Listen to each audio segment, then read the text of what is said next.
এই ভিডিঅ'টিৰ সহায়ত আমি বুজিবলৈ চেষ্টা কৰিম কিদৰে আমি বিদ্যায়তনিক আৰু অবিদ্যায়তনিক দিশত দুৰ্বল ছাত্ৰ ছাত্ৰীৰ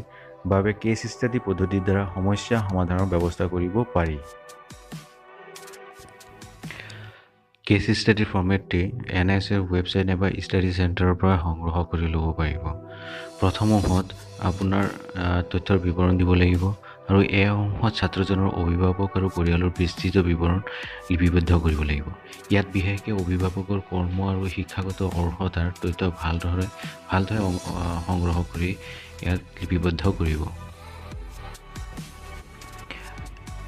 বি অংশত দিয়া তথ্যখিনি আমি সংগ্ৰহ কৰি লিপিবদ্ধ কৰিব লাগিব আৰু এই তথ্যখিনি আমি সংগ্ৰহ কৰি লিপিবদ্ধ কৰাৰ পিছত আমাৰ এই ৰিপৰ্টটো সুন্দৰভাৱে তৈয়াৰ কৰি প্ৰথমত নিজে ট্ৰেইনীয়ে ছিগনেচাৰ কৰিব লাগিব ট্ৰেইনী ছিগনেচাৰৰ পিছত হেডমাষ্টাৰ সেই স্কুলৰ হেডমাষ্টাৰে কাউণ্টাৰ চাইন কৰিব আৰু মেণ্টৰ আৰু ছুপাৰভাইজাৰো সেই ৰিপৰ্টটিত চহী কৰিব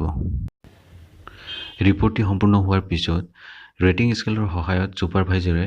অন্তিম মূল্যায়ন কৰিব ৰেটিং স্কেলৰ ক্ৰাইটেৰিয়াসমূহ এনেধৰণৰ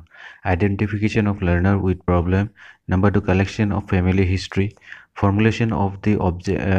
objectives of case study number 4 remedial measure adopted number 5 procedure adopted to collect data number 6 clarity of conclusion drawn এতিয়া আমি কেছ ষ্টাডিৰ এই তথ্যসমূহ কিদৰে সংগ্ৰহ কৰিব পাৰোঁ সেই বিষয়ে জানিবলৈ আমি থুলমূলভাৱে জানিবলৈ চেষ্টা কৰোঁ আহক কেছ ষ্টাডিৰ সহায়ত শিশুৰ এই তথ্য সংগ্ৰহৰ উদ্দেশ্যসমূহ হ'ল শিশু এজনে শিক্ষা গ্ৰহণত সন্মুখীন হৈ থকা বাধাবোৰ নিৰ্ণয় কৰা শিশুজনে সন্মুখীন হৈ থকা সমস্যাবোৰৰ সমাধানৰ উপযুক্ত দিশ নিৰূপণ কৰা শিশুজনৰ ধনাত্মক দিশবোৰ উলিয়াই শিশুজনৰ শৈক্ষিক আৰু মানসিক দিশৰ উন্নতিত প্ৰয়োগ কৰা ছাত্ৰজনৰ দুৰ্বলতা বা অসুবিধাসমূহ হ'ল ছাত্ৰজনে শ্ৰেণী কাৰ্য আৰু গৃহকাৰ্য সম্পূৰ্ণ কৰিব নোৱাৰে পঠনত দুৰ্বল ছাত্ৰজন খুব এতিয়া চাওঁ আহক ছাত্ৰজনৰ অসুবিধাৰ সম্ভাৱ্য কাৰণ ছাত্ৰজন বিদ্যালয়লৈ সদায় আহে বৰ নম্ৰ আৰু শান্ত প্ৰকৃতিৰ পঠন আৰু লিখনৰ বাবে প্ৰয়োজনীয় সম্পূৰ্ণ জ্ঞান আছে কিন্তু এবছৰৰ পৰা ছাত্ৰজনৰ বিদ্যায়তনিক দিশ নিম্নগামী হৈ আছে ছাত্ৰজনৰ সৈতে কথা পাতি অনুমান হৈছে যে ছাত্ৰজনে কিতাপৰ লিখাবোৰ ভালদৰে দেখা নাপায় আৰু এই দৃষ্টিশক্তি হ্ৰাসৰ অসুবিধাটো যোৱা এবছৰৰ পৰা বেছি হৈ আছে গতিকে ছাত্ৰজনৰ শিক্ষাত বাধাৰ সৃষ্টি হোৱাৰ সম্ভাৱ্য কাৰণটো হ'ল দৃষ্টিশক্তিৰ হ্ৰাস ছাত্ৰজন কোনবোৰ দিশত পাকৈত ছাত্ৰজনৰ হাতৰ আখৰ বৰ ধুনীয়া ছাত্ৰজনে বৰ ধুনীয়াকৈ কবিতা আবৃত্তি কৰিব পাৰে ছাত্ৰজনে গান গাব জানে ছাত্ৰজনে সদায় সময়মতে বিদ্যালয়লৈ আহে ছাত্ৰজনৰ শিক্ষা গ্ৰহণৰ ক্ষেত্ৰত সৃষ্টি হোৱা বাধাৰ সম্ভাৱ্য কাৰণ নিৰ্ণয় কৰি তলত দিয়া ধৰণে সমস্যা সমাধানৰ ব্যৱস্থা গ্ৰহণ কৰা হ'ল ছাত্ৰজনৰ অভিভাৱকজনক এক নিৰ্দিষ্ট তাৰিখে বিদ্যালয়লৈ আহিবলৈ অনুৰোধ জনোৱা হয় অভিভাৱকজন নিৰ্দিষ্ট দিনা বিদ্যালয়লৈ নাহিল আৰু সেইবাবে ছাত্ৰজনৰ ঠিকনা সংগ্ৰহ কৰি এক নিৰ্দিষ্ট দেওবাৰে ছাত্ৰজনৰ ঘৰলৈ যোৱা হয়